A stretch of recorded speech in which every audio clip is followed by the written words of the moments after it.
नंदुरबार जिल्ह्यातील प्रकाशा व सारंगगडा बॅरेज मध्यम प्रकल्पाचे द्वार नियंत्रण करण्याचे काम प्रगतीत करण्यात आलेले आहे। सद्यस्थितीत नमस्कार, आज दिनांक 19 ऑगस्ट 2025 रोजी जळगाव जिल्ह्यातील हतनूर धरणातून सुमारे 24 गेट पूर्ण क्षमतेने उघडून तापी नदी पात्रामध्ये 1,57,000 क्युसेक इतकं पाणी सोडण्यात आलेलं आहे।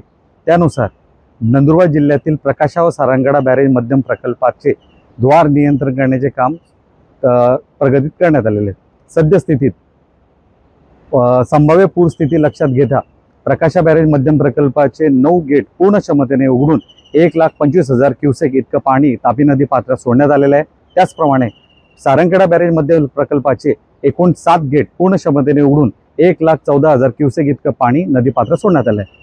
त्यानुसार पुढील 24 ते 48 तासामध्ये सदर पाण्याचा विसर्ग वाढवण्याची शक्यता देण्यात येत आहे। तसेच कार्यकारी अभियंता धुळे पाटबंधारे विभाग धुळे तसेच उपविभागीय अधिकारी पाटबंधारे विभाग प्रकाशा व जिल्हा प्रशासनाकडून तापी नदी काठावरील सर्व गावांना सतर्कतेचा इशारा वर्तवण्यात आलेला आहे।